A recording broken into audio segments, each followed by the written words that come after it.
Hello and welcome back to study with Saurav YouTube channel.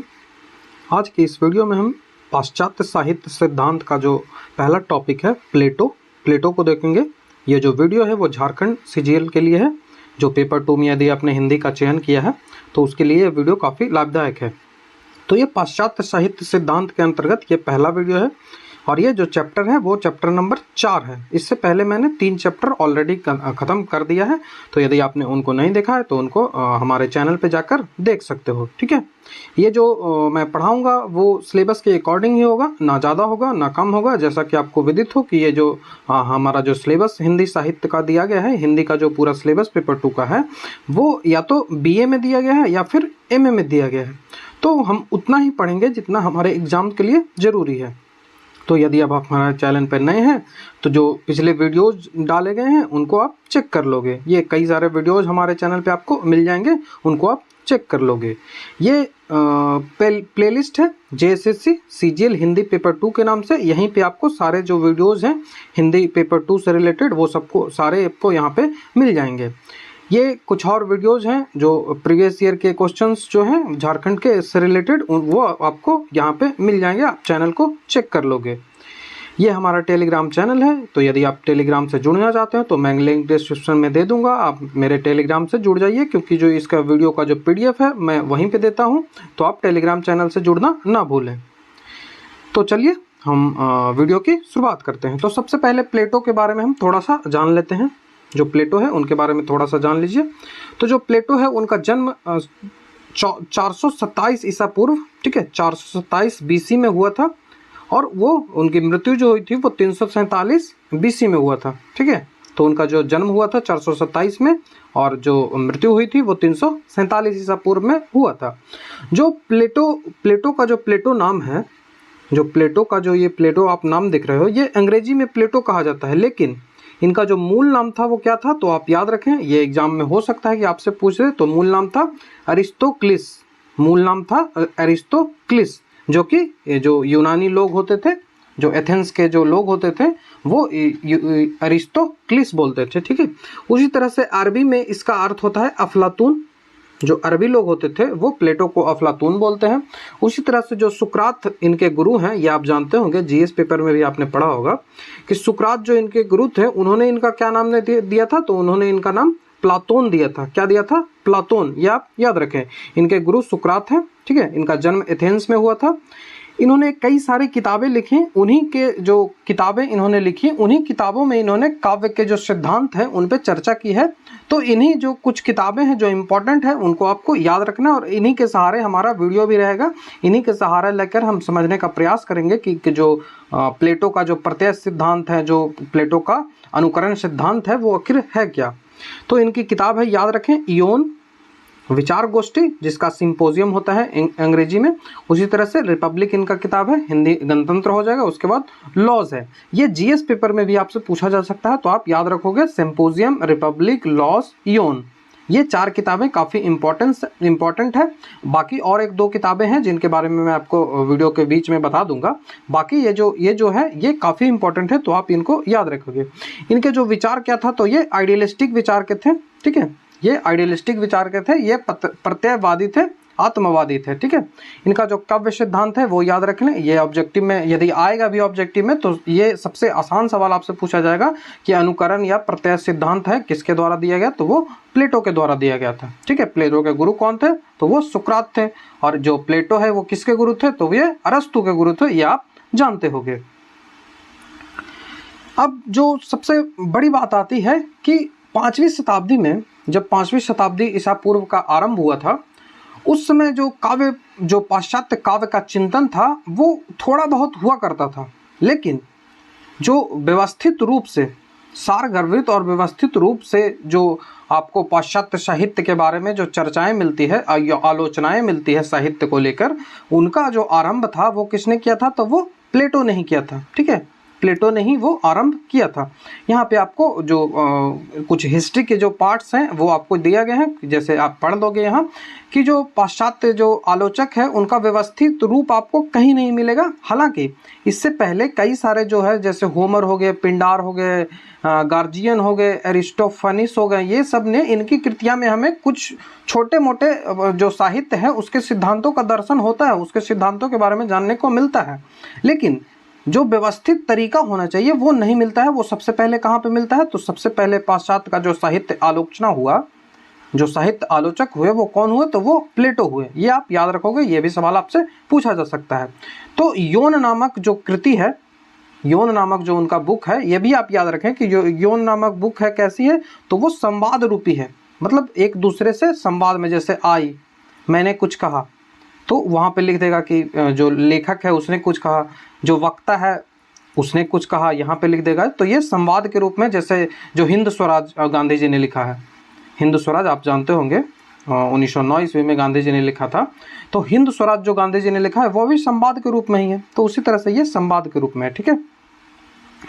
जो प्लेटो है ये प्रत्ययवादी थे, ये मैंने पहले ही बता दिया है। तो आत्मवादी दार्शनिक थे, मतलब अपने आप पे जो प्रत्यय जो होता है, जो सत्य है, उसी पे बात करते थे। कला के मूल्य के संदर्भ में जो प्लेटो है उनका दृष्टिकोण जो था वो उपयोगितावादी और नैतिकतावादी से था। उपयोगितावादी कहने का मतलब कि वो उपयोगी हो, समाज के लिए उपयोगी हो, राज्य के लिए उपयोगी हो, वो नैतिक हो। जो यदि किसी काव्य को पढ़े, कला को यदि देखे, जैसे नाटक को देखे, काव्य को पढ़े, कविता को पढ़े, कहानी को पढ़े, तो जो पाठक हो उसके जो मन में है वो नैतिकता उत्पन्न हो, वो गलत काम ना करे। ऐसी जो प्लेटो की ऐसी धारणा थी कि ऐसे जो कला जो होने चाहिए वो इसी तरह से होने चाहिए जो उपयोगी हो, जो नैतिकतावाद हो, ठीक है।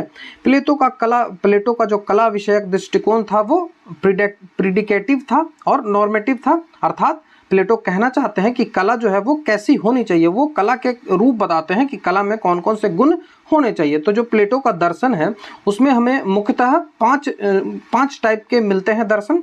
तो पहला जो है वो आदर्श राज्य की कल्पना उन्होंने की है कि जो काव्य हो वो आदर्श राज्य बनाने में हेल्प करे। जो प्रत्यय वो होना चाहिए, प्रत्यय सिद्धांत पे काम करना चाहिए, वो प्रत्यय होना चाहिए, वो सत्य होना चाहिए, ना कि मिथ्या होना चाहिए, ना कि झूठ होना चाहिए। उसके बाद आत्मा की अमृतत्व की सिद्धि, मतलब आत्मा की जो सिद्धि होती है उस पर भी बात करें। जो मोक्ष हम लोग बोलते हैं हिंदू धर्म में, तो वो उस पर भी बात करें, ये भी बोलते हैं। उसके बाद सृष्टि शास्त्र, जो रचना हुई है, जो विश्व की रचना हुई है, ब्रह्मांड की रचना हुई है, इससे भी रिलेटेड वो ज्ञान दे, काव्य वैसी होना चाहिए। और उसके बाद जो ज्ञान मीमांसा होना चाहिए, ठीक है, एपिस्टेमोलॉजी होना चाहिए, ज्ञान मीमांसा होना चाहिए, ज्ञान की जो इच्छा होनी चाहिए हमें, मीमांसा होनी चाहिए, ठीक है। तो ये पांच जो है वो दार्शनिक जो दर्शन है प्लेटो के, वो पांच दर्शन आपको याद रखना है। प्लेटो के समय तक जो यूनान का जो जीवन था, वो एथेंस जो वही यूनान कहा जाता है। तो प्लेटो के समय जो उस समय जो स्थितियां थी वो राजनीतिक रूप से, सामाजिक रूप से, साहित्यिक रूप से, ये सभी रूप से वो अराजकता फैली हुई थी वहाँ। मतलब कोई एक राजा नहीं हुआ करता था उसमें। जो अराजकता का कहने का मतलब होता है कि वो वहाँ लॉज नहीं थे, रूल ऑफ लॉ नहीं था। उसका सांस्कृतिक विघटन काफ़ी तेजी से हो रहा था। उसका जो प्रजातंत्र के नाम पे जो राजा होता था वो कुछ अदूरदर्शी स्वार्थी लोग के हाथों में जो सारा सत्ता होती थी वो जाती थी। आप जो हॉलीवुड के जब आप हिस्ट्री से रिलेटेड मूवीज देखेंगे, खास करके यूनान से रिलेटेड, रोमन साम्राज्य से रिलेटेड, तो आप इन चीज़ों को भली भांति समझ सकते हैं। ऐसी स्थिति में प्लेटो की जो विचारधारणा थी यूनानी संस्कृति के उत्थान में अपना अत्यंत महत्वपूर्ण और शक्तिशाली योग्य दिया।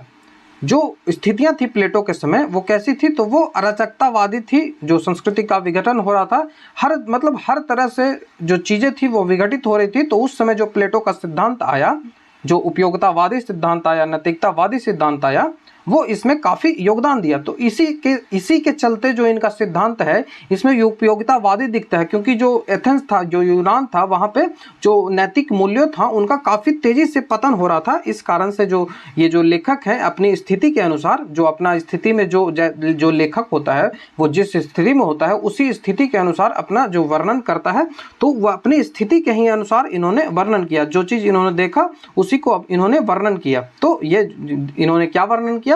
तो इन्होंने वर्णन किया नैतिकता और जो लोक हित हो वो उसने वर्णन किया, लोक कल्याण पे ज़्यादा फोकस किया।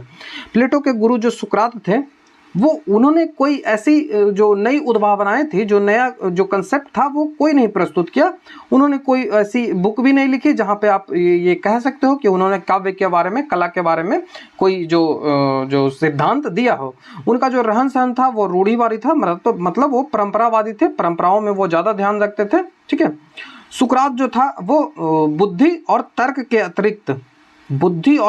के अतिरिक्त किसी भी बाह्य सत्ता का आदेश मानने को तैयार नहीं था। मतलब जो भी चीजें सुकरात को कही जाती थी वो क्या करता था, तो उसे अपनी बुद्धि और अपने तर्क के कसौटी पे उतारता था, और यदि वो उसे लगता था कि हाँ ये सही है तभी वो बातें मानता था। ऐसा वो नहीं कहता था कि जो परंपरा से चली आ रही हैं चीजें उन्हीं को हम मान लेंगे कि हाँ दक्षिण के ओर मुंह करके खाना नहीं खाना चाहिए। जैसे आप हम लोग के घर में देखते होंगे कि दक्षिण की ओर मुंह करके खाना नहीं खाना चाहिए। आप घर में पूछोगे कि क्यों नहीं खाना चाहिए, तो बस कोई किसी के पास जवाब होता नहीं है। वैसे इसका साइंटिफिक रीजन है। ठीक है, तो ऐसा नहीं है कि इसके साइंटिफिक रीजन नहीं है। तो वो वही है, इस बुद्धि और तर्क पे रखकर ही उनको जो प्लेटो था वो तर्क पर रखता था, तभी उसे मानता था।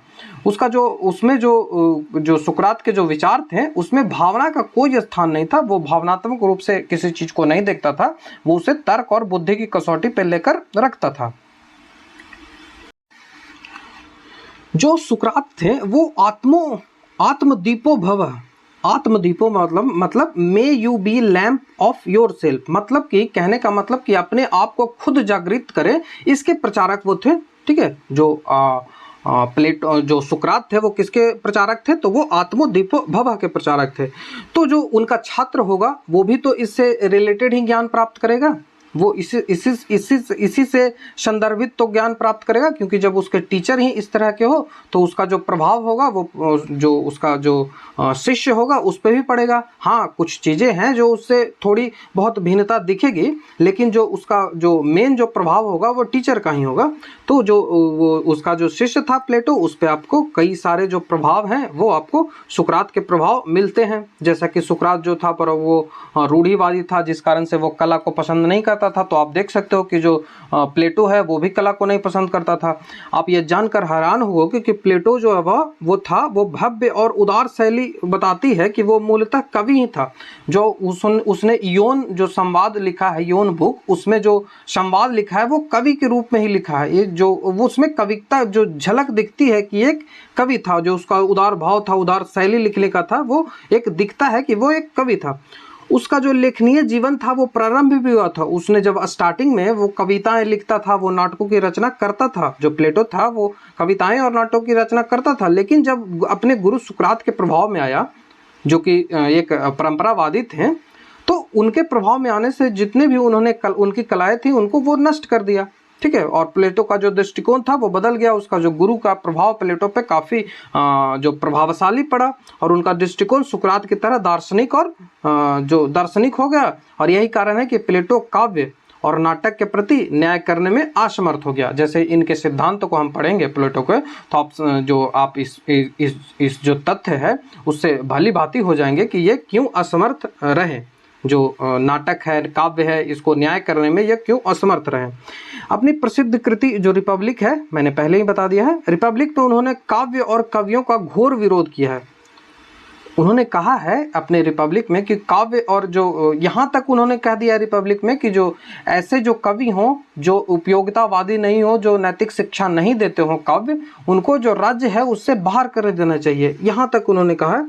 उन्होंने हेय और निंदनीय प्रमाणित किया है जो रिपब्लिक में काव्य और कवियों को।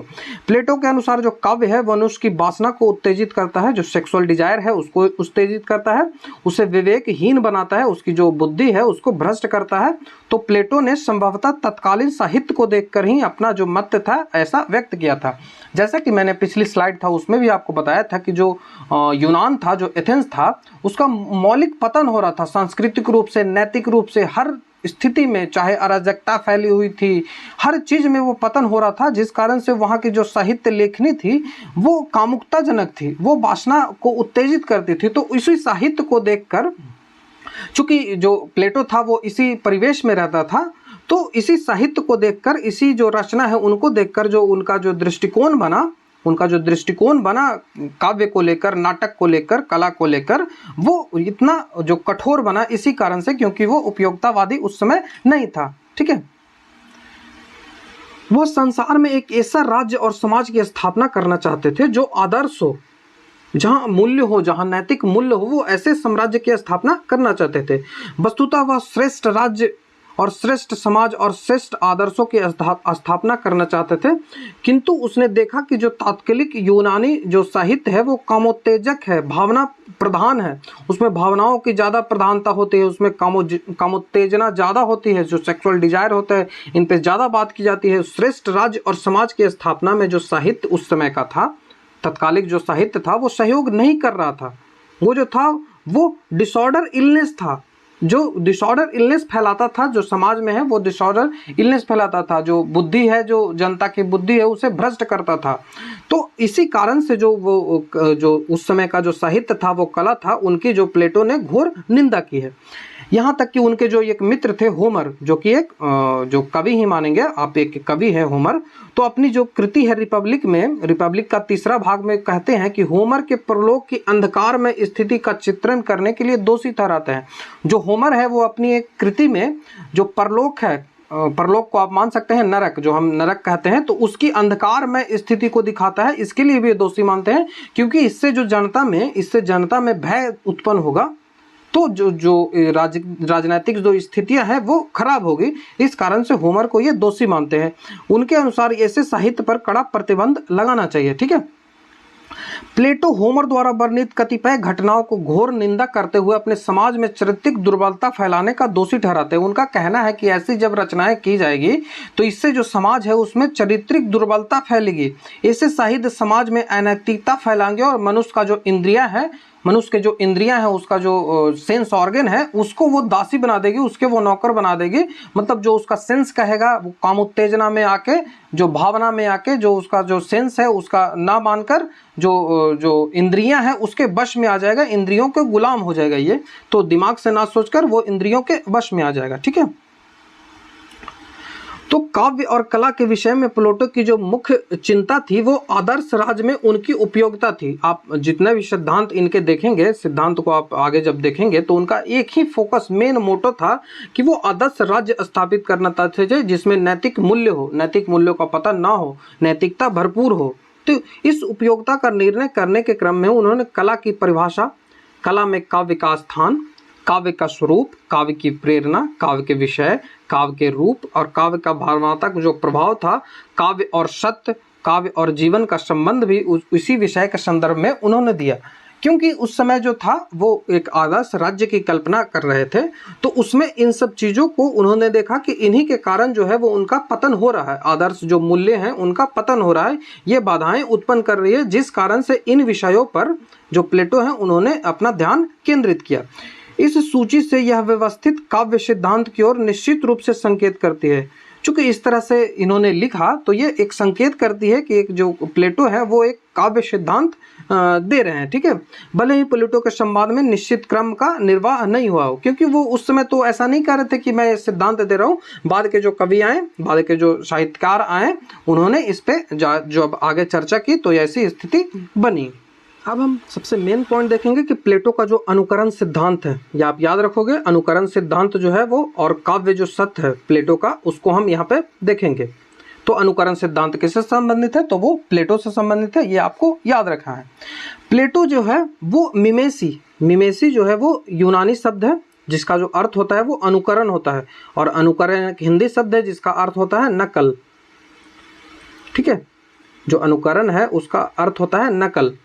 तो अनुकरण शब्द का जो प्रयोग है वो दो संदर्भ में करते हैं, वो दो स्थितियां अनुकरण की बताते हैं। एक तो बताते हैं कि प्रत्यय या विचार जगत, प्रत्यय या विचार जगत, प्रत्यय का मतलब है विचार होता है, तो जो विचार जगत है और दृश्यमान जगत के बीच संबंध की व्याख्या करने के लिए पहला वो कहते हैं कि प्रत्यय जगत और दृश्यमान जगत के बीच, मतलब विचार जगत और दृश्यमान जगत, यदि हमें कोई रचना करनी है तो उसके लिए सबसे पहले हमारे मन में विचार आना चाहिए, तो ये जो विचार है यह विचार जगत हो गया, और जब हमने रचना कर दी तो ये जो रचना हुआ ये दृश्यमान जगत है, ठीक है। तो इन्हीं दोनों के संबंध के में स्थापित करने के लिए इन्होंने अनुकरण शब्द का प्रयोग किया। और दूसरा जो अनुकरण शब्द का प्रयोग किया वो वास्तविक जगत और कला जगत के बीच। तो जो आपने बता दिया, ये जो मैंने कला की रचना कर दी, तो ये जो दृश्यमान जगत है इसे ही वास्तविक जगत कहा गया, क्योंकि ये नजर आता है तो ये वास्तविक जगत हो गया। इसके बाद इसकी जो है वो कल्पना करके, इसकी जो है कल्पना करके यहाँ से कला रचना की गई, इसका अनुकरण करके, इसका जो नकल करके एक कला रचना की गई, तो जो ही कहा गया कि ये कला जगत है।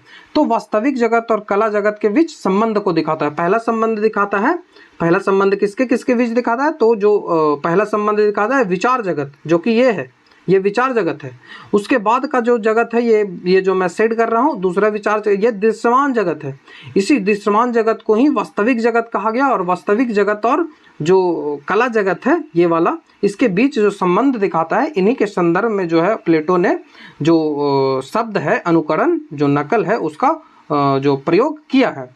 प्लेटो के प्रत्यय सिद्धांत के अनुसार जो प्रत्यय का विचार ही चरम सत्य है, जो प्रत्यय है जो कि विचार ही कहा जाता है, तो यही सबसे परम सत्य है। जो विचार जगत है वो सबसे परम सत्य प्लेटो ने कहा, वह शाश्वत है और अखंड है तथा ईश्वर उसका सृष्टा है। जो विचार जगत है, जो विचार जगत आप यहाँ पे देख रहे थे, उसका जो सृष्टा कौन है, तो उसके सृष्टा ईश्वर है, ठीक है। वस्तु जगत प्रत्यय जगत का अनुकरण है। जो वस्तु जगत है, ये जो वस्तु जगत है ये प्रत्यय जगत का अनुकरण है। जो विचार हमारे मन में आया, उसके बाद हमने कोई रचना की, ठीक है, और जब हमने कोई रचना की तो उसको एक कलाकार ने कॉपी किया। तो ये जो पहला तो यहाँ से इसने कॉपी किया और दूसरा इसने कॉपी किया, तो इसी कारण से वस्तु जगत जो है, कला जगत जो है वो किसका कॉपी है, तो वस्तु जगत का कॉपी है। इस प्रकार जो कला जगत है वो अनुकरण का अनुकरण, मतलब कॉपी का कॉपी क्या है। एक फोटो कॉपी आपको दिया जाए, 3 फोटो कॉपी है, ठीक है। तो ये फोटो कॉपी, पहला जो है वो पहला कॉपी, ये कॉपी आप मान लीजिए, ये पहला कॉपी है। तो पहला कॉपी जो क्या है, तो ये विचार जगत है। और दूसरा कॉपी कौन हो जाएगा, तो ये अनुकरण हुआ, इसका मैंने फोटो कॉपी करवा लिया। तो जो दूसरा जगत हो जाएगा वो क्या हो जाएगा, तो ये वस्तु जगत हो गया। और इस वस्तु जगत का फिर से मैंने फोटो कॉपी करवा दिया, तो ये हो जाएगा कला जगत। तो प्लेटो ने यही कहा है कि जो कला जगत है वो सत्य, क्योंकि सत्य क्या है, सत्य है विचार जगत। यहाँ जो मेन कॉपी है यही सत्य है, बाकी जो है वो अनुकरण किया गया है, बाकी जो है वो नकल किया गया है। तो उन्होंने माना है सत्य किसको, तो सत्य माना है विचार जगत को, ठीक है, सत्य माना है विचार जगत को। तो इसी कारण से वो कहते हैं कि जो कला है वो सत्य से 3 गुना दूर है, 1 2 3, तो 3 गुना दूर है। क्योंकि जो अनुकरण होता है वो असत्य होता है, जो कॉपी करते हैं वो असत्य होता है, ये प्लेटो का कहना था। मैंने ये स्लाइड उसी चीज़ को समझाने के लिए बना दिया है, जिससे आपको जो चीज़ें हैं वो समझने में काफ़ी आसानी हो। जैसे देखिए यहाँ पे मैंने 3 जगत बनाए हैं। ये प्रत्यय जगत मतलब विचार जगत, जिसका जो कृति है वो किसने किया है, तो ये गॉड ने किया है, भगवान ने इसका किया है। गॉड में GOD होना चाहिए। ये यदि एक भगवान की बात करेंगे तो वो गॉड होगा, जो परमेश्वर जिसे बोलते हैं, जो विष्णु, हमारे जो ग्रंथ में विष्णु जो हो गए वो गॉड हो गए, बड़ा जी होगा, ठीक है। तो ये जो विचार जगत है, दूसरा है जो वस्तु जगत है, और तीसरा है जो कला जगत है। तो विचार जगत से कॉपी करके बना वस्तु जगत, तो वस्तु जगत से कॉपी करके बना कला जगत। तो ये कॉपी का कॉपी है, ठीक है। यदि मैं ये ओरिजिनल मान लूँ तो ये तो फोटो कॉपी हो गया, और ये भी जीरोक्स हो गया, तो ये जीरोक्स का जीरोक्स हो गया। तो कला जगत जो है वो जीरोक्स का जीरोक्स है। जैसे विचार जगत में आया कि पक्षी उड़ता है, विचार ये आया कि पक्षी उड़ता है, तो उसको जब वैज्ञानिकों ने इनका अध्ययन किया तो इससे एरोप्लेन बना दिया। तो ये क्या हुआ, ये वस्तु जगत है। और जब इससे एरोप्लेन बना तो इससे जो कला है वो देखिए एक कागज का एरोप्लेन बन गया। तो ये तो एकदम असत्य है, ये तो असत्य है ही। जो प्लेटो है उनका कहना है कि ये तो असत्य है, ये तो कॉपी है ही विचार जगत का। और ये तो विचार जगत जो वस्तु जगत है उसका कॉपी है। ये कला जगत जो है ये कला जगत है, यहाँ मैंने लिख भी दिया है ये कला जगत है। तो कला जगत किसका कॉपी है, तो कला जगत कॉपी है वस्तु जगत का। और वस्तु जगत किसका कॉपी है, तो वस्तु जगत विचार जगत का कॉपी है। तो इस तरह से आपने जो प्रत्यय सिद्धांत है, जो अनुकरण सिद्धांत है, उसको समझ लिया होगा। उन्होंने यूनानी शब्द जो मिमेसी है अर्थात जो अनुकरण है उसका प्रयोग अपमानजनक अर्थ में किया है, डेरोगेटरी होता है, ठीक है। इसके अनुसार जो अनुकरण है वो मिथ्या तत्व है, जैसा कि मैंने पहले भी आपको बता दिया था। जो ये है, परंतु कला के अनुकरण मूलता का सिद्धांत इंस्पायरेशन ऑफ इमिटेशन ओरिजिनलिटी का जो श्रेय है वो प्लेटो को ही जाता है। ये आप याद रखेंगे कि जो कला की अनुकरण मूलकता का जो सिद्धांत है, यहाँ पे मैं अंडरलाइन फिर से कर देता हूँ, कला का जो अनुकरण मूलता का सिद्धांत है, कला की अनुकरण मूलता का सिद्धांत, इंस्पिरेशन ऑफ इमिटेशन ओरिजिनलिटी, इसका श्रेय प्लेटो को ही जाता है। ठीक है, वास्तव में प्लेटो अनुकरण में मिथ्या तत्व का आरोप लगाकर जो कला जगत है उसका सृजनशीलता की अवहेलना करते हैं। वो कहते हैं कि जो सारी जो चीज़ें हैं वो जो ईश्वर के द्वारा सृष्टि जो रचना है वो ईश्वर के द्वारा की गई है, उसका जो मनुष्य है वो केवल कॉपी करता है, कलाकार जो है वो उसका कॉपी करता है। तो उसे कहा गया है कि ये हीन है। जो सृजनशीलता है उस पर प्रश्न उठाते हैं। उनका कहना है कि जो ये कवि होता है उसमें कोई प्रतिभा नहीं होती है, उस पर जो भगवान की कृपा होती है जिस कारण से वो रचना कर पाता है। उनका यह विचार है। प्लेटो प्रत्ययवादी दार्शनिक था। ठीक है, आइडियलिस्ट फिलोसफर था, ये मैंने पहले भी आपको बता दिया। उनके अनुसार संसार में जो प्रत्येक वस्तु का एक नित्य रूप होता है जो कि प्रत्यय होता है। ठीक है, जो कि प्रत्यय होता है, और जो यह जो रूप होता है ये ईश्वर के द्वारा बनाया जाता है। तो प्रत्यय अर्थात जो विचार में विद्यमान होता है उसी के आधार पर वस्तु का निर्माण होता है। ये मैंने पहले भी आपको एक्सप्लेन कर दिया है। उसी चीज़ को आप देख सकते हो कि ये जो विष्णु है, एक एग्जाम्पल मैं आपको दूंगा आगे। तो विष्णु है, सबसे पहले विष्णु का आप आसन देख सकते हो। तो ये कौन सा हो गया? तो ये विचार जगत हो गया। ये विचार जगत हो गया जो कि सृष्टा के, इसका सृष्टा कौन है? तो इसके सृष्टा हो गए विष्णु भगवान, मतलब ईश्वर हो गए। इसके बाद इसका डिजाइन आया, इसके बाद इसका डिजाइन आया, तो ये जो हो गया इसका कॉपी हो गया। जब इसके जो विष्णु भगवान का जो पलंग था, पलंग कैसे, सेज बोल सकते, सेज क्या बोलूँ, आसन बोल सकते हो, आसन। ठीक है, तो विष्णु भगवान का जो आसन है उसका ये कॉपी हो गया।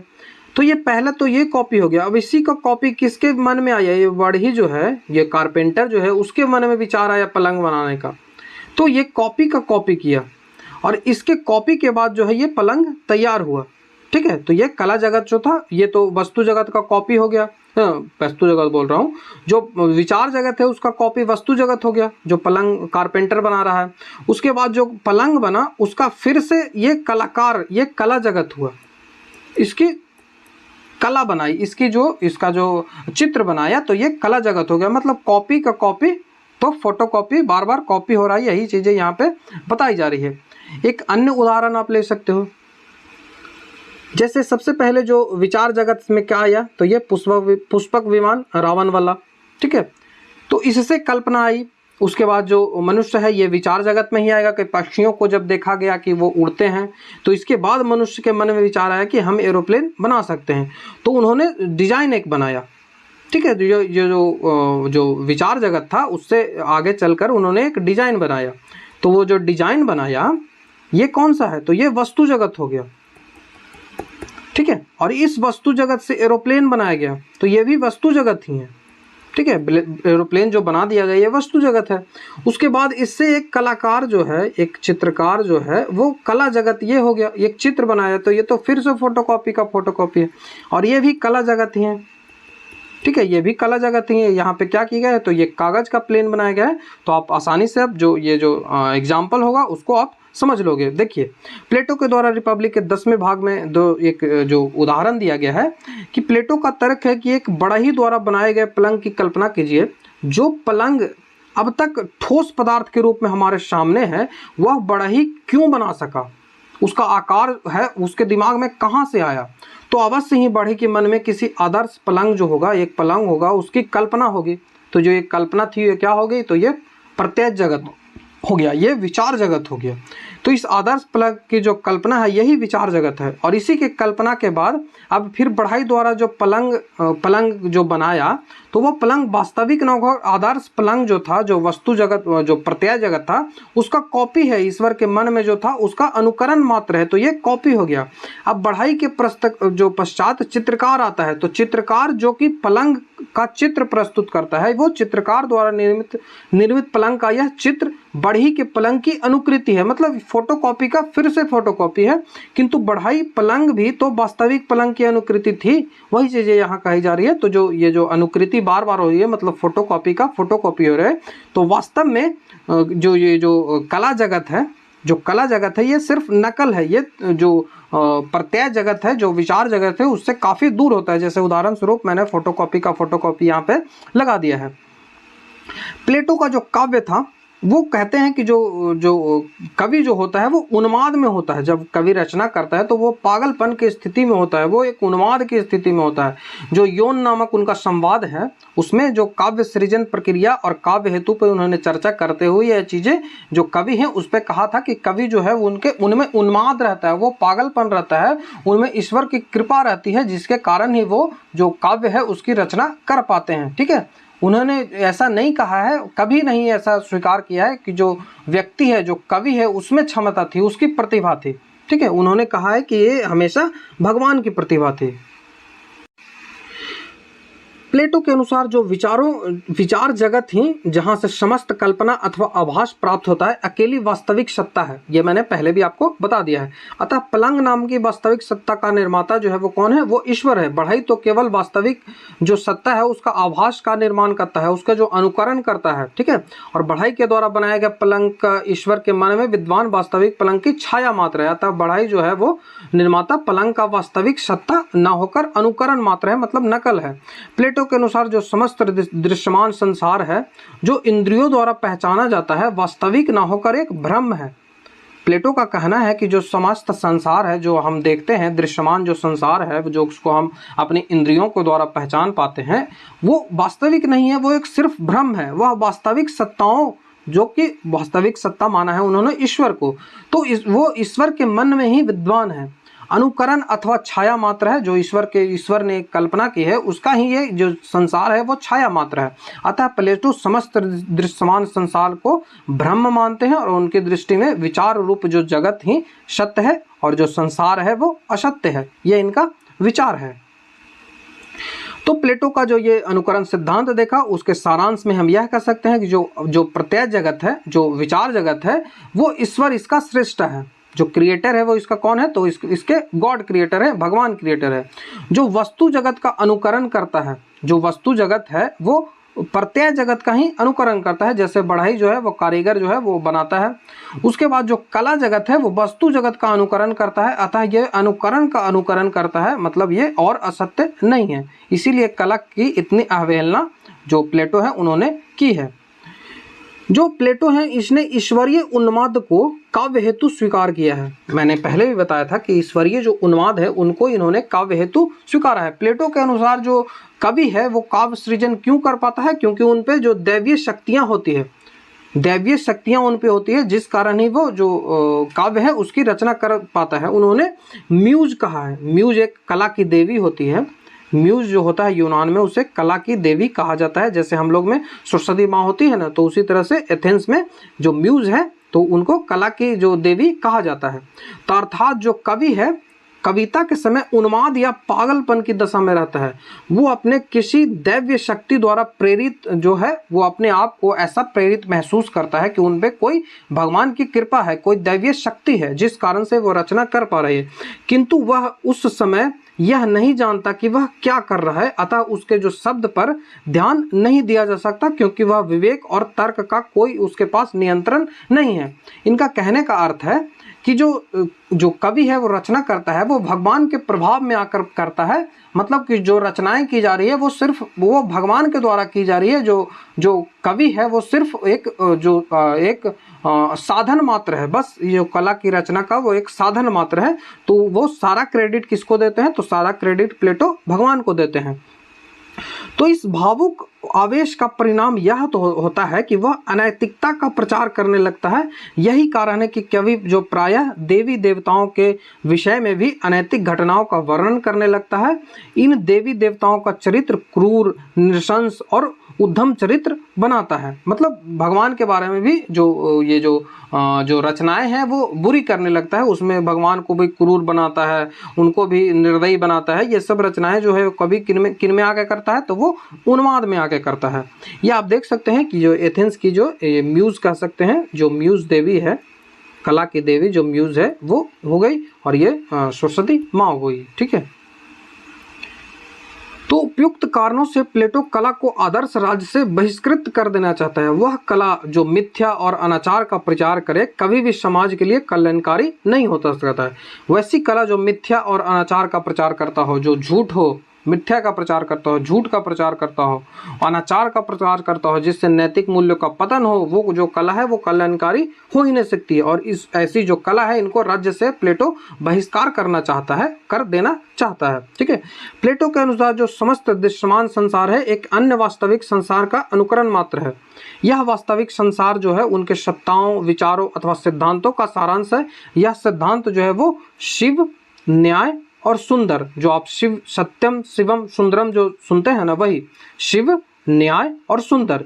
शिव जो कहने का मतलब है, शिव जो कहने का मतलब है, इसका मतलब लोक कल्याणकारी होना चाहिए, और जो न्याय करने का मतलब है वो न्याय होना चाहिए, और सुंदर जो होना चाहिए वो सुंदर होना चाहिए। ठीक है, तो इन्हीं को प्लेटो का आर्कीटाइप कहा जाता है। तो यदि आपसे पूछा जाए कि प्लेटो का आर्कीटाइप क्या है, यदि आपसे पूछ लिया जाए कि प्लेटो का आर्कीटाइप कौन कौन सा है, तो उसमें आप शिव को मानेंगे, न्याय को मानेंगे और सुंदर को मानेंगे। ये आप याद रखोगे। इस संसार का सत्य, शिव और सुंदर इन्हीं मूल सत्यों का अनुकरण है। जो ये पूरा संसार आप बना हुआ देखते हैं, प्लेटो के अनुसार कहना है कि इनका जो सृजन हुआ है वो सत्य, शिव और सुंदर का अनुकरण मात्र है। ठीक है, प्लेटो के अनुसार जो सुंदर जो है वो स्वतंत्र स्थित नहीं है। सुंदर की स्वतंत्र स्थिति नहीं होती है। काव्य की रचनाएं आप काफी सुंदर कर दो, ये स्वतंत्र नहीं है, वैसी काव्य का कोई महत्व नहीं रह जाता है। प्लेटो के अनुसार उनका कहना है कि इसके साथ सुंदर होने के लिए आवश्यक है कि वह सत्य हो, वो मिथ्या ना हो, वो झूठ ना हो, वो शिव हो, वो कल्याणकारी हो, लोक कल्याण हो, उससे राज्य हित हो। ठीक है, तो इन सब को माना है, जो प्लेटो ने इन सब को माना है कि ये जो काव्य है उसमें इन सब चीजें होनी चाहिए। तो प्लेटो के कला के प्रति जो दृष्टिकोण है उसे हम दो पक्ष से पढ़ सकते हैं। उसको आसानी से समझने के लिए दो पक्षों से पढ़ सकते हैं। पहला कि कला अपने निकृष्ट मतलब वर्स्ट, सबसे बुरा जो स्थिति है वो, तो कला अपने निकृष्ट रूप में मिथ्या और अनाचार का प्रचार करती है, अतएव उसका जो है वो बहिष्कार करना वांछनीय है, उसका बहिष्कार अति शीघ्र होना चाहिए। और दूसरा होता है कि कला अपने उच्चतम, सबमाइल और बेस्ट रूप में सत्य, शिव और सुंदर तक पहुंचने का साधक होती है। वो जो हर कला को जो विरोध नहीं करते हैं प्लेटो उन कला का विरोध करते हैं जो समाज में अनैतिकता फैलाए, जो समाज में जो जनता है उसकी बुद्धि भ्रष्ट करे। ठीक है, जो मिथ्या को फैलाए, अनाचार को फैलाए, ऐसी कला को वो राज्य से बहिष्कार करना चाहते हैं। ऐसे जो कवि हैं उनको राज्य से बाहर निकालना चाहते हैं। यद्यपि जो कला है जो कि उच्चतम हो, जिसमें सत्य, शिव और सुंदर तीनों समाहित हो, जो राज्य कल्याणकारी हो, जो लोक कल्याणकारी हो, उनको वो एक्सेप्ट करते हैं। प्लेटो इस प्रकार कला के सौंदर्य को दर्शन के सत्य और समाज के कल्याण से पृथक नहीं मानते हैं। मतलब जो कला होना चाहिए उससे समाज जो है वो उसका कल्याण होना चाहिए। ठीक है, जो सत्य अर्थात वास्तविक मौलिकता सत्ता तक पहुंचने का जो प्रयास है वो होना चाहिए। कला ऐसी होनी चाहिए जिससे जो वास्तविकता है उस तक पहुंचा जा सके, जो मौलिक सत्य है उस तक पहुंचा जा सके। प्लेटो के कला सिद्धांत का दूसरा पक्ष कला को नैतिक की अनुगामिकता बना देना है। साहित्य वही है जो सत्य साहित्य है, मिथ्या का इन्होंने बहिष्कार किया है, अन्यथा वह मिथ्या और अनाचार का माध्यम बन जाता है। यदि साहित्य जो है वो कला है, जो वो सत्य ना हो तो वो मिथ्या, और जब मिथ्या आएगा तब वो अनाचार आएगा, जिस कारण से वो मिथ्या और अनाचार का माध्यम कला बन जाएगा और समाज में अराजकता फैलाएगा, समाज में जो अनैतिक मूल्य है उनका पतन करेगा। वहीं साहित्य जो है वो ग्राह्य होता है जो सत्य, शिव और सुंदर को व्यक्त करे। वही साहित्य ग्राह्य होता है जिसमें सत्यता हो, मिथ्या ना हो, जो शिव हो, जो लोक कल्याणकारी हो, जो सुंदर हो, उन्हीं को आप ग्रहण कर सकते हो। यही जो साहित्य है वो ग्राही होती है। इस प्रकार प्लेटो ने कला को दर्शन और प्रयोजन के आधार पर अग्राही माना है। ठीक है, जो दर्शन है और प्रयोजन है उसके आधार पर इन्होंने ग्राही हो या फिर अग्राही हो ये माना है। तो आशा करता हूँ मैंने आपको अच्छे से ये चीज़ें समझा दी है। नेक्स्ट है कि प्लेटो के अनुसार जो काव्य का सत्य है वो नैतिकता है। जिसमें समाज और व्यक्ति के नैतिक जीवन को बल मिले और उसका उत्थान हो, वही सत्य है। इसके विपरीत जो कुछ असत्य है उसके अनुसार आत्मा का पतन की ओर ले जाने वाली हर काव्य वस्तु अग्राह्य है। अग्राह्य मतलब इसका ग्रहण नहीं किया जा सकता है। प्लेटो लिखते हैं कि कला की प्रकृति अनुकरात्मक है, अतः असत्य मूलक है। इसमें सत्य का अंश केवल शुभ के रूप में रहता है, अतः जो कविता है वो सत्य इसी में है कि यह जीवन के शुभ का अनुकरण करे। जो कविता है वो जीवन में शुभ का अनुकरण यदि करता है तो उस जो कविता है उसको एक्सेप्ट हम कर सकते हैं, उस जो कविता है उसको एक्सेप्ट कर सकते हो। ठीक है, नेक्स्ट है कि प्लेटो के दृष्टि में जो काव्य है या फिर नाटक है, इसका जो आम जीवन है उस पर क्या प्रभाव पड़ता है। तो प्लेटो की सभी या प्रमुख कृतियों के अध्ययन से यह स्पष्ट हो जाता है कि वह ऐसे दार्शनिक था जिसमें न केवल जीवन और सृष्टि के सत्य को पा लेने की उत्कंठा थी, वरन साथ ही उसमें समाज के उत्थान में उत्कंठ आकांक्षा थी, मतलब समाज को उत्थान करने की उसमें लालसा थी। उसने अपने प्रसिद्ध जो रिपब्लिक ग्रंथ है उसमें समाजोत्थान के सभी संभव साधनों और उसके जो बाधक तत्व है उनकी बड़ी तत्परता और जागरूकता के साथ परीक्षण एवं विवेचना की है। वह काव्य को स्वीकार करता है परंतु सभी काव्य को स्वीकार नहीं करता। ये मैंने आपसे पहले भी इस पे काफ़ी चर्चा कर दी है। ठीक है, वो कल्याणकारी राज्य के बारे में ही ज़्यादा फोकस करते हैं। प्लेटो के समय का जो यूनानी साहित्य था वो कामोत्तेजना था, भावोद्वेलना था, तो जिससे समाज को जो दृष्टि में ये जो उपयोगीवादी सिद्ध नहीं हो रहा था, जिस कारण से इन्हीं जो रचनाएं हैं इनको प्लेटो ने देखा और जो काव्य नाटक के संबंध में अपनी आपत्तियां जो थी उनको बता दिया। तो उन्हीं को हम वन बाय वन देख लेते हैं। तो काव्य और नाटक का जो नाटक जो है वो भाव से उत्पन्न होता है, तर्क से नहीं। काव्य और नाटक होता है इसमें भाव होता है, इसमें फीलिंग्स होती है, इसमें तर्क नहीं होता। और जो भाव पे आधारित होता है इस कारण से काव्य और नाटक जो है इसमें तर्क का कोई स्थान नहीं होता, इस कारण से ये अग्राह्य है। ठीक है, ये ग्रहण नहीं किया जा सकता, इसे एक्सेप्ट नहीं किया जा सकता। भाव प्रधान होने के कारण जो काव्य भाव को ही जागृत करता है अतः तर्क को ये जागृत नहीं करता है, अर्थात वह भाव को प्रभावित करता है, बुद्धि को नहीं। चूंकि काव्य जो है वो जो भाव प्रधान होता है, जो कला है वो भाव प्रधान होते हैं, जिसके कारण से यह बुद्धि को प्रभावित न कर हमें भावनात्मक रूप से एक्टिव कर देता है, जो कि एक जो कल्याणकारी समाज है उसके लिए हानिकारक है। काव्य जो मनोवेग को पोषण और सचेत करता है, जिससे सत्य और शिव का ज्ञान नहीं हो पाता है। जो सत्य और शिव है इसका ज्ञान जो है वो नहीं हो पाता है। काव्य जो है वो हमारे भावनात्मक रूप से जुड़ जाती है। भावोद्रेक संयम और संतुलन को भी बाधित करता है।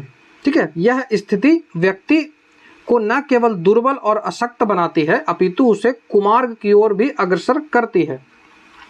इसलिए प्लेटो की स्पष्ट घोषणा है कि जो ऐसी जो कविता है, ऐसे जो कविकार हैं उनको बहिष्कार करना होगा और कवियों को राज्य से निकालना होगा, ये इनका कहना है। जो नाटक में बुरे पात्रों का लगातार अनुकरण करने से जो अभिनेता है उसमें भी बुराई आ जाती है, वे कायर हो जाते हैं, वो लंपट हो जाते हैं, वो धूर्त हो जाते हैं। ठीक है, और उनका जो स्वभाव है वो बदल जाता है, इस कारण से समाज में वो जो अच्छाइयाँ ना फैलाकर वो बुराइयाँ फैलाते हैं। तो ये कला के बारे में जो प्रारंभ में 3 जो विचार हैं प्लेटो के वो इस प्रकार थे।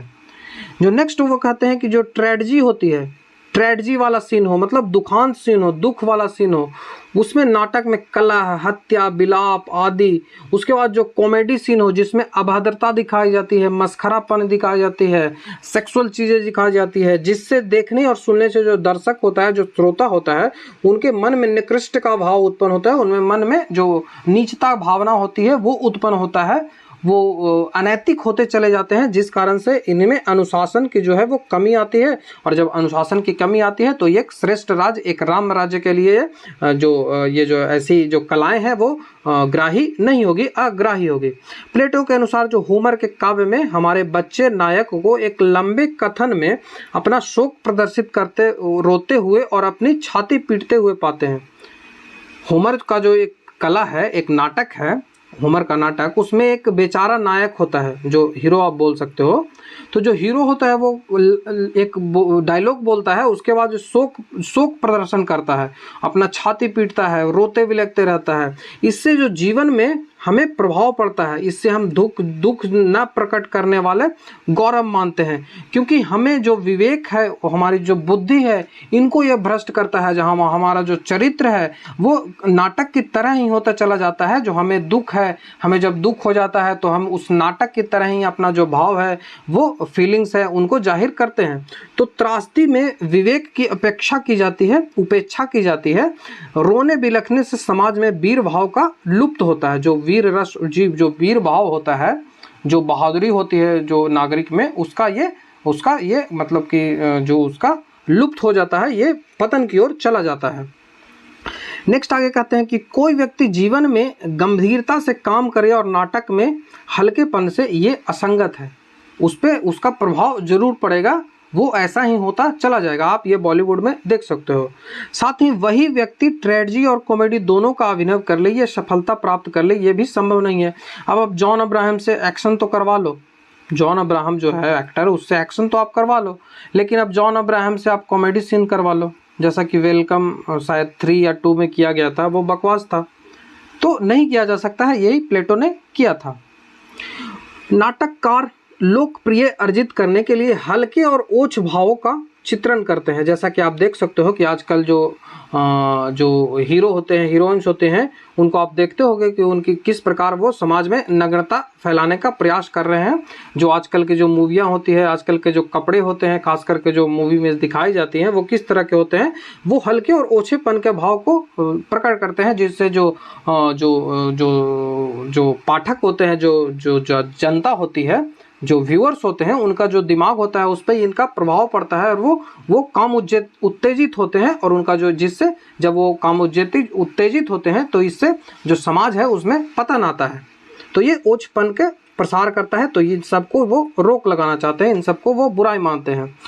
होमर, ये आप याद रखोगे कि होमर का काव्य इलियड और ओडेसी, ये इनके 2 काव्य हैं, 2 कविताएं हैं, 2 बुक हैं, इलियड और ओडेसी, ये आप याद रखोगे होमर के हैं। इनमें जिन देवताओं का चरित्र चित्रण किया है, होमर ने इनमें देवताओं का चरित्र के बारे में बताया है, वो असत्य भी है और अनुचित भी है। उसमें ना तो देवों का चरित्र आदर्श है और ना वीरों का। उसमें मनुष्यों को कोई भी सत्य प्रेरणा जो साहित्य है उससे नहीं मिलती है। इसलिए होमर साहित्य की वर्णित देव युद्धों से हमारे समाज में कोई स्थान इसका नहीं मिलना चाहिए। भले ही उसका कोई जो काल्पनिक अर्थ हो, लेकिन इसका स्थान हमारा समाज है इसमें नहीं मिलना चाहिए। क्योंकि जो अपरिपक्व मस्तिष्क होता है, जो बच्चे होते हैं, जो कि काल्पनिक और वास्तविक में अंतर नहीं कर पाते, उनको समझ इनकी विकसित नहीं हो पाती। जैसा इसका आप उदाहरण ले सकते हो कि कोई जो व्यक्ति है वो साहित्य नहीं पढ़ता हो, किताबें नहीं पढ़ता हो, तो वो यदि वो किताबें ना पढ़कर आपने बाजीराव मस्तानी आपने मूवी देखी होगी, ठीक है, बाजीराव मस्तानी आपने मूवी देखी, तो मैं मानता हूँ कि लगभग 90% जो व्यक्ति होंगे उन्होंने बुक नहीं पढ़ी होगी। मैं भी उसी में शामिल हूँ, मैंने भी बुक नहीं पढ़ी है। मलिक मोहम्मद जैसी के द्वारा जो लिखी गई है पद्मावत, वो मैंने भी नहीं पढ़ी है। तो हमारे जो अवधारणा है वो इसी पे बन जाएगी। बाजीराव मस्तानी में जो जैसा रोल किया गया है, जो पेशवा जो बाजीराव थे, तो बाजीराव का जैसा रोल किया गया है, तो उनके जो उन्हें एक अय्यास के रूप में जैसे दिखाया गया है, उन ऐसी अवधारणाएं हमें बन जाएगी। वो एक अय्यास किस्म के आदमी थे। तो ये जो समाज में इससे हीनता फैलेगी। तो ये आप समझ सकते हो इस उदाहरण से।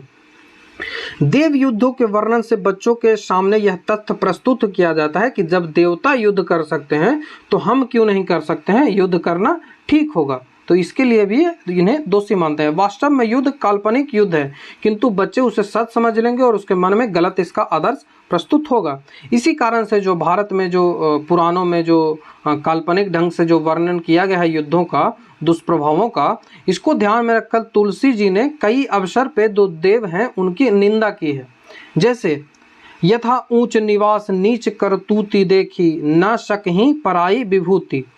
ये भगवान इंद्र के बारे में कहते हैं। इंद्र की आप जो उनकी जो कुरीतियां हैं उनको आप देख सकते हो। उनके जो कुकर्म मैं बोल सकता हूँ, कुकर्म, ठीक है, उनके जो कुकर्म हैं उनको आप देख सकते हो। कई सारे धारावाहिक भी हैं, और जो कई सारे यदि आप साहित्य पढ़ने में इंटरेस्टेड हो तो वो आप देख सकते हो। नीच क्रूरता देखी न सकहीं पराई विभूति। तो ये इंद्र भगवान के ही बारे में ये कहते हैं। ये गौतम ऋषि की जो पत्नी है उनके साथ जो शारीरिक संबंध बनाने के लिए जो इंद्र ने जो गौतम ऋषि का रूप लिया था, उसी संदर्भ में ये बातें कही गई है। इंद्र की उपमा में तुलसी देवी ने उन्हें कौवा कहा है। काग समान पाकी रूपिणी थी, काग समान पाकू रूपिणी थी। तो तुलसीदास ने हमेशा जो यदि जरूरत पड़ी तो देवों की भी निंदा इन्होंने की है, जिससे इसका समाज पे जो गलत प्रभाव न पड़े।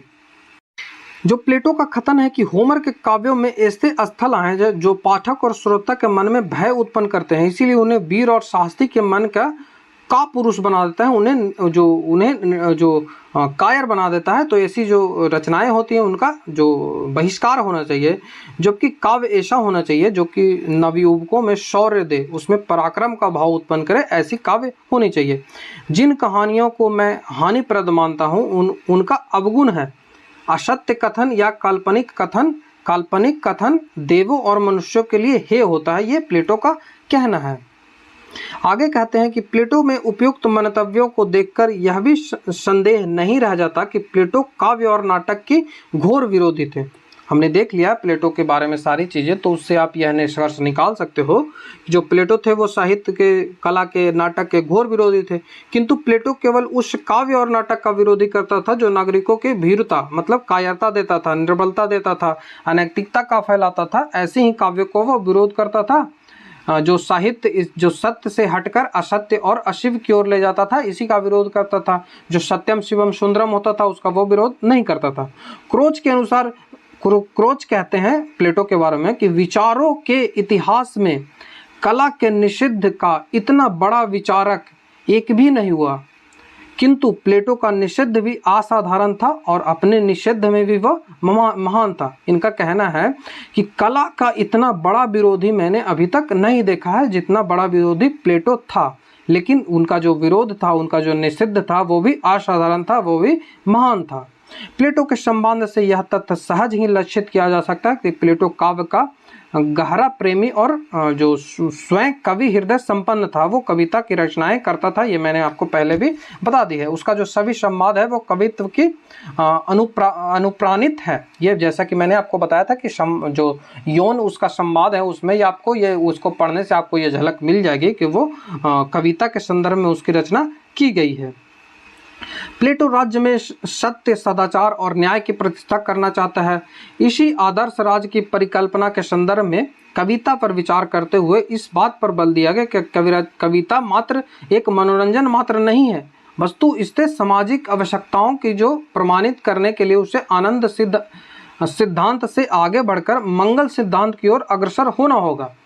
उनका कहना है कि जो कविता है वो केवल मनोरंजन के लिए नहीं, उसका जो आनंद से बढ़कर भी उसे मंगल विधान की ओर भी अग्रसर होना होगा। समाज में मंगल कार्य, मंगल जो है उसको, नैतिकता मूल्यों को बढ़ाना होगा। ये ऐसी कविता होनी चाहिए। इस प्रकार प्लेटो वस्तुतः काव्य और नाटक का नितांत विरोध नहीं था, न सच्चे कवियों का राज्य से बाहर करना चाहता था। वह केवल उसी कला का निंदन करता था जो अपने कर्तव्य को या तो समझता नहीं था वो या फिर गलत समझता था।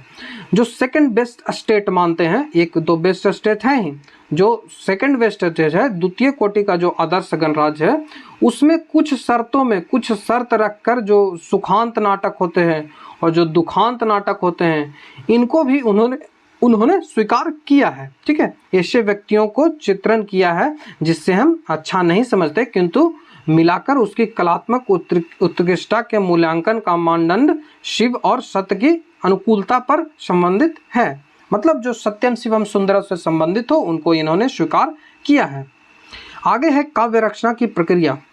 काव्य रचना की प्रक्रिया पे क्या कहते हैं, तो मैंने इसको पहले भी बता दिया कि काव्य की रचनाएं जितनी भी होती है उनकी प्रक्रिया यह होती है कि वो ईश्वरीय उन्माद में होता है, वो ईश्वरीय पागलपन में होता है, भगवान की जो है वो भगवान के वश में होता है, जिस कारण से वो जो अपना ग्रंथ है वो रचना करता है। यहाँ पे आप याद रखें कि फेद्रूस प्लेटो के द्वारा लिखा गया बुक है, ये आपको याद रखना होगा। फेद्रूस जो है वो प्लेटो के द्वारा ही लिखा गया बुक है। इसमें वह सुकरात के मुंह से कहलवाते हैं, क्योंकि वो संवाद के रूप में लिखते थे, आपको पता होगा, मैंने पहले भी बताया है। तो प्लेटो के मुंह से वह कहलवाते हैं कि तीसरे प्रकार का उत्पादक उनका है जो काव्य देवी से अवशिष्ट होते हैं। काव्य देवी कोमल और निर्मल आत्मा को अपने अधिकार में लेकर अपने उसमें उन्माद मतलब जगाकर उसमें प्रगीत मतलब गाना रचना करवाती है, साहित्य रचना करवाती है, नाटक रचना करवाती है। सारा का जो अर्थ है वो म्यूज ही करवाती है, मतलब जो कला की देवी है वही करवाती है। ठीक है। प्लेटो का मान्यता है कि सभी जो कवि हैं वो कवि सभी समर्थ कवि, चाहे वो महाकाव्य के रचयिता हो या प्रगति काव्य के, किसी भी दैवीय शक्ति से प्रेरित एवं अभिभूत होकर लिखते हैं। उनका कहना है कि सारे जो कवि हैं वो तभी लिखते हैं जो दैवीय शक्ति उन पे हो। दैवी शक्ति का जब तक प्रभाव नहीं होगा वो कला की रचना नहीं कर पाएंगे। प्लेटो के अनुसार कोई ईश्वरीय अनुकंपा के बिना कोई कवि जो वो कवि नहीं कर सकता, कला की रचना नहीं कर सकता। वही चीज़ें मैंने यहाँ पे टाइप की है। काव्य रचना की प्रक्रिया को प्लेटो ने सुचिंतित कलात्मक प्रयास नहीं मानकर उसे शिल्प भी नहीं माना है, उसे सीधा सा माना है कि वो क्या है, तो वो भगवान के द्वारा जो प्रेरित है, वो भगवान के द्वारा प्रेरित की गई है। तो प्लेटो के उपयुक्त कथन से स्पष्ट हो जाता है कि कवि में रचना की जो कोई क्षमता नहीं होती, उसमें प्रतिभा नहीं होती है। उनका कहना यही है, वो ईश्वर के प्रभाव में आते हैं जिन कारण से वो रचना कर पाते हैं। तो कलात्मक सिद्धि के रूप में वो इसे नहीं मानते हैं और कवि को निष्क्रिय मानते हैं, और वास्तविक जो रचयिता है वो कौन है, तो वो ईश्वर है। ठीक है। कवि को कविता का निमित्त कारण मानकर प्लेटो ने इसे भी सभी दैवीय जो दायित्व हैं उनसे मुक्त किया है। उन्होंने कहा है कि जो कविता रचनाएं करती हैं कवि, वो वास्तविक रचना वो कौन करता है, तो वो ईश्वर करते हैं। कहा जा सकता है कि सृजन क्षण में कवि पूर्णतः अवश्य हो जाता है। उनका उस समय से कहने का सीधा सा अर्थ था कि जो कविता जब रचना करता है तो वो जो कवि होता है वो अवश्य हो जाता है, मतलब एक एकांत में चला जाता है, अपने जो मन है उसके अंदर चला जाता है कविता। तो वह कवि के प्रति इस हद तक समर्पित हो जाता है, जो कविता है उसके प्रति इस हद तक समर्पित हो जाता है कि कविता उसके द्वारा नहीं होती है, वो स्वयं फूट पड़ती है। जो भगवान है उसके द्वारा स्वयं फूट पड़ती है। यहाँ तक कि विधा का चयन में जो कौन सी कविता वो लिखेगा, किस टाइप की लिखेगा, इसका भी चयन भगवान ही करते हैं। ये उनका कहना है प्लेटो का। कवि की विधा के काव्य में रचना करेगा, इसका निर्धारण भी काव्य ही करेगा, मतलब म्यूज करेंगे, जो सरस्वती माँ है वही करेगी। प्लेटो के अनुसार जो कवि की काव्य चेतना एक बांसुरी है। यदि मान ले कि जो काव्य चेतना यदि बांसुरी है, जो चेतना आती है कवि के रचना करने में, तो वो यदि चेतना वो बांसुरी है तो इसमें स्वर जो फूंकने का काम करता है वो कौन करता है, तो वो ईश्वर करता है। यदि कविता का जो काव्य चेतना वीणा है तो उसमें जो ईश्वर ही है वो वीणा को संपर्क में लाकर उसे झंकृत करती है, उसको बजाते हैं। नेक्स्ट है कि प्लेटो के द्वारा काव्य को केवल ईश्वरीय प्रेरणा द्वारा प्रस्तुत मानने में कई आपत्तियां हैं। अब इनके कारणों को हम देख रहे हैं कि कैसे इन्होंने क्या क्या दोष दिए। तो इनमें कई सारी आपत्तियां मिलेंगी कि काव्य रचना में ईश्वरीय प्रेरणा ही सब कुछ नहीं है, कवि का सचेत कलात्मक योगदान भी होता है, मतलब कवि में प्रतिभा होती है। ठीक है। ये मैंने जो काव्य का जो प्रयोजन होता था, काव्य के लक्षण होते थे, काव्य का जो हेतु होता था, इनमें हमने इस पर बात की है, वो चैप्टर आप देख लोगे। इसका जो चयन से लेकर जो काव्य की जो शैली है उसका चयन से लेकर रचना की समाप्ति तक कवि का कलात्मक प्रयास जागरूक तथा सक्रिय रहता है, और इसलिए वह काव्य का उत्कृष्ट और कोई निकृष्ट होता है। ठीक है। यदि सारे रचनाएं भगवान ही करते हैं तो कोई काव्य अच्छा होता है, कोई कविता आपको पसंद आती है, कोई कविता नहीं पसंद आती है, ऐसा तो फिर नहीं होना चाहिए। जब सारी रचनाएं भगवान ही कर रहे हैं तो वो फिर उत्कृष्ट और निकृष्ट क्यों हो, खराब और अच्छा क्यों हो? जब सारी भगवान ही कर रहे हैं तो इससे यह अर्थ निकलता है कि जो कविता है उसका, जो कवि है उसका योगदान होता है। दूसरी बात यह है कि यदि काव्य रचना ईश्वर ने ही किया है, ईश्वर की प्रेरणा से ही यदि काव्य रचनाएं होती है तो फिर वो समाज की जो आदर्श राज्य है, राज्य में समाज की जो वो मतलब कि समाज को वो नीचा दिखाना ही चाह रहे हैं, समाज को नीचे ही गिराना चाह रहे हैं, उनके जो नैतिक मूल्य है उनको गिराना ही चाह रहे हैं ईश्वर। तो फिर उनका निष्कासन क्यों, राज्य से कवि का निष्कासन क्यों? जब वो जो भगवान के ही प्रभाव में आकर जब लिखते हैं तो फिर उनका जो निष्कासन है वो क्यों होना चाहिए? अतः प्लेटो को यह मानना जो मान्यता थी वो अपने देश की रचनाओं के संबंध में ठीक हो सकती है, क्योंकि उस समय वहाँ राजनीतिक पतन हो रहा था, साहित्यिक पतन हो रहा था, नैतिक मूल्यों का पतन हो रहा था। इस कारण से अपने देश में तो मान सकते हैं, लेकिन वो सार्वभौमिक नहीं हो, हर जगह के लिए वो स्वीकार नहीं हो सकता। कवि के उन्माद, आत्मविश्वास, आत्मविस्मृति आदि में भी जो केवल लाक्षणिक रूप ही ग्रहण करना उचित होगा। जो कहते हैं कि जो कवि है वो पागलपन चला जाता है, उन्माद में चला जाता है, प्लेटो ये कहते हैं, इसका हम अर्थ यही ग्रहण करेंगे जो कि वो बस क्या करता है, तो वो अपना होशो हवासी सब नहीं खोता है, ना तो वो पागल चढ़ता है, ना तो वो उस पर कोई भूत चलता है। यह सब कहने का इतना सा अर्थ बनता है कि काव्य सृजन के क्षण में जो है वो कवि का मन जो है वो सर्वथा एकाग्र होता है, अर्थात एक प्रकार से वह आत्मलीन हो जाता है। प्लेटो कवि के पागलपन, अविष्टता आदि के द्वारा उनके जो चित्त की एकाग्रता है इन्हीं को उजागर करना चाहते हैं। जो नेक्स्ट है हमारा काव्य प्रयोजन, इसको मैंने पहले भी चर्चा कर दी है काव्य प्रयोजन के बारे में। तो काव्य का प्रयोजन क्या होना चाहिए, तो काव्य का सीधा सा प्रयोजन होना चाहिए कि वो कांता समीता उपदेश होना चाहिए, मतलब कांता समीता उपदेश युजे, मैंने पहले भी इसको एक्सप्लेन कर दिया है काव्य प्रयोजन में।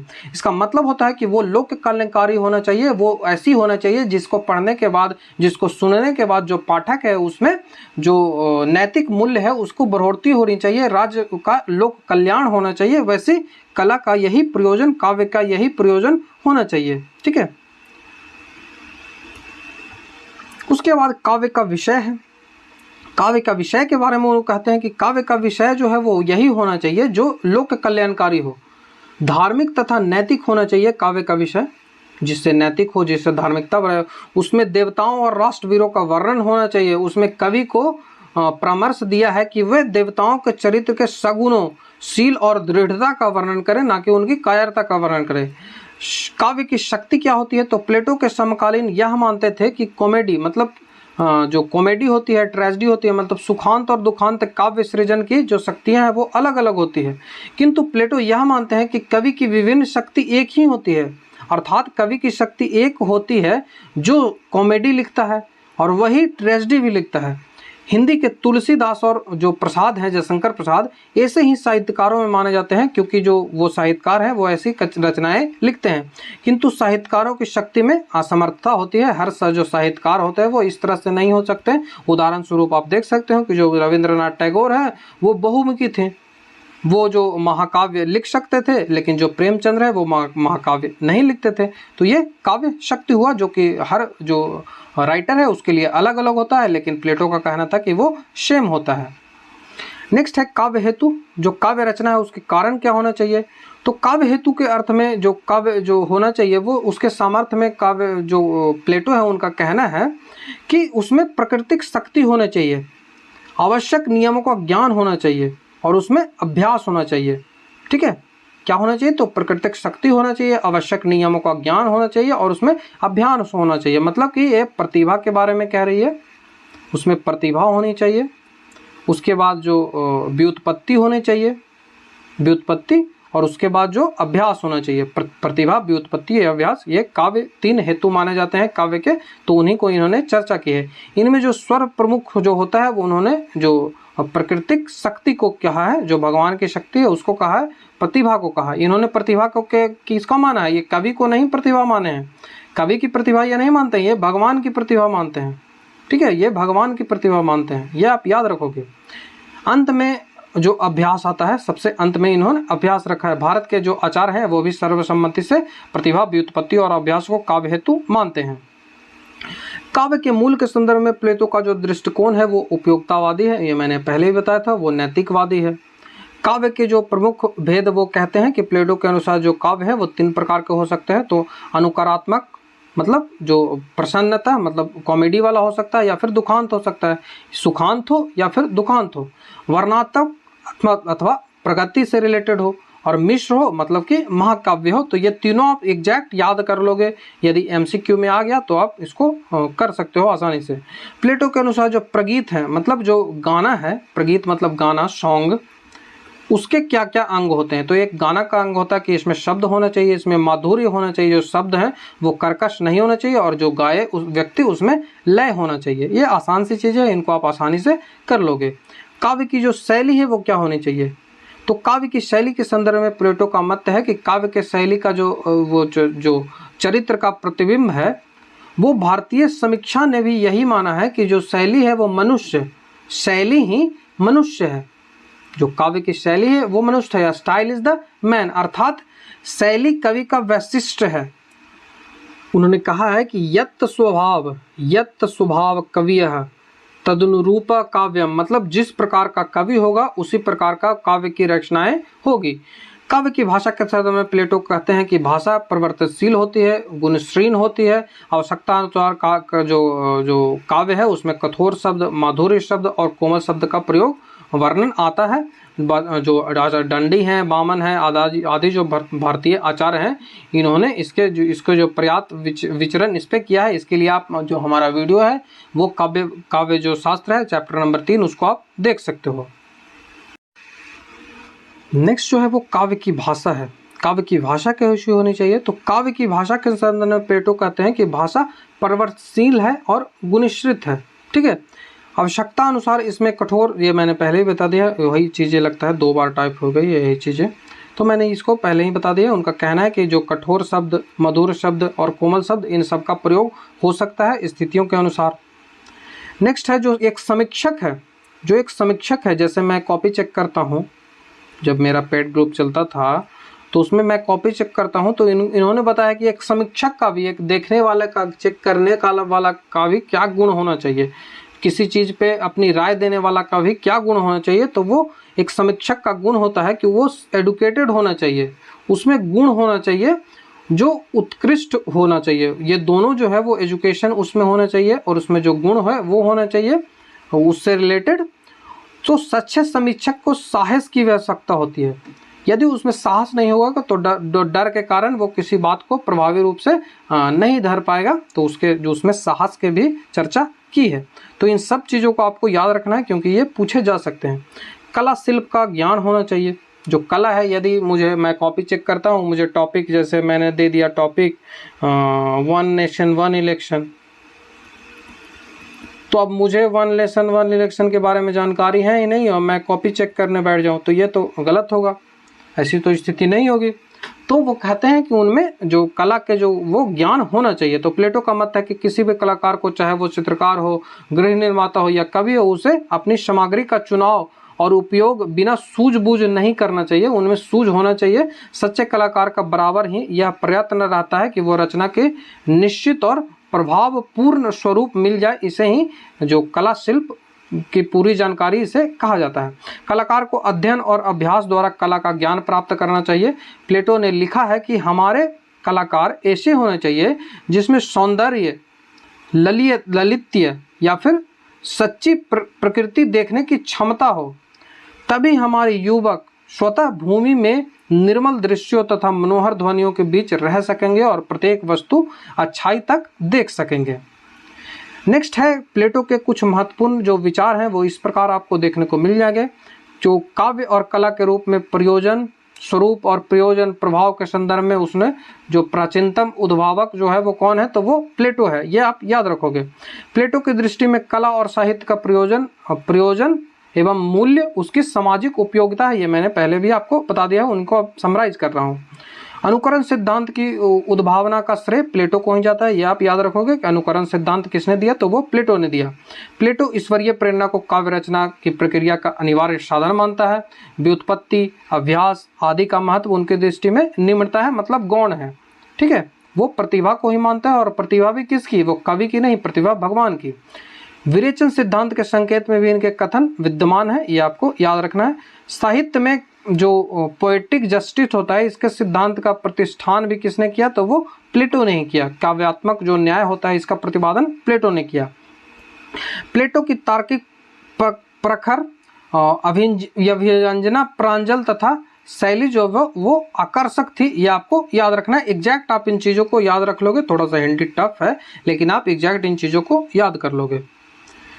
प्लेटो के क्या दोष थे, तो प्लेटो के दोष थे कि प्लेटो ने काव्य को हृदय का व्यापार नहीं समझा, उसे भाव और कल्पना के स्थान पर अनुकरण को ज़्यादा महत्व दिया।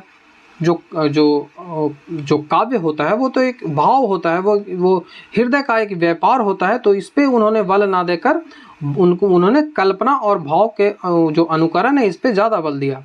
प्लेटो कला में निहित सृजनशीलता को नहीं देख पाए, वो हमेशा भगवान के ही कहते गए कि भगवान ने ही इसकी रचना की है। जो कला को कला की दृष्टि से वो ना देखकर इसको समाज कल्याण की दृष्टि से देखा, ये भी उनकी बुराई थी। उसने कला के सुंदर से अधिक शिव पर बल दिया, मतलब लोक कल्याणकारी होना चाहिए, वो अट्रैक्टिव तो होना ही चाहिए, उससे अधिक उन्होंने लोक कल्याणकारी पे बल दिया, ये उनकी बुराई थी। प्लेटो के दर्शन और काव्य के शाश्वत विरोध की बात यही है, जबकि दर्शन और काव्यालोचना एक दूसरे के विरोधी नहीं, पूरक हैं। जो प्लेटो है उन्होंने जो शाश्वत विरोध करते हैं दर्शन और काव्यालोचना की, जो दर्शन और काव्यालोचना है उनको विरोध मानते हैं, लेकिन ये एक दूसरे के पूरक होते हैं। प्लेटो के जो कला विषयक विवेचन में पर्याप्त पुनरुक्ति है, किंतु यह पुनरुक्ति संवादों के कारण है, लेखक की मंशा ऐसी नहीं थी। तो ये इनके दोष थे, इनको आपने देख लिया। तो यही था हमारा पूरा कॉम्प्रिहेंसिव वीडियो। मैंने काफ़ी आसान भाषा में आपको समझाने का प्रयास किया है कि प्लेटो का जो प्रत्यय सिद्धांत है, अनुकरण सिद्धांत है, वो क्या है। तो आशा करता हूँ आपको वीडियो अच्छा लगा होगा। यदि आपको वीडियो अच्छा लगता है तो हमारे चैनल को सब्सक्राइब, वीडियो को लाइक, शेयर, कमेंट जरूर कर लें। यदि आप हमारे चैनल पर नए हैं तो हमारे जो प्लेलिस्ट हैं उनको आप चेक कर लोगे, कई सारे प्लेलिस्ट आपको वहाँ पर मिल जाएंगे, जो कि आपको झारखंड CGL का जो एग्ज़ाम होने वाला है उसमें काफ़ी आपको महत्वपूर्ण भूमिका निभाएगी। अब आपको स्क्रीन पे हमारा YouTube सब्सक्राइब करने का बटन दिख रहा होगा, टेलीग्राम ज्वाइन करने का बटन दिख रहा होगा और प्लेलिस्ट दिख रही होगी। तो चलिए उन्हीं प्लेलिस्टों में आपसे मिलता हूँ। वीडियो देखने के लिए थैंक यू।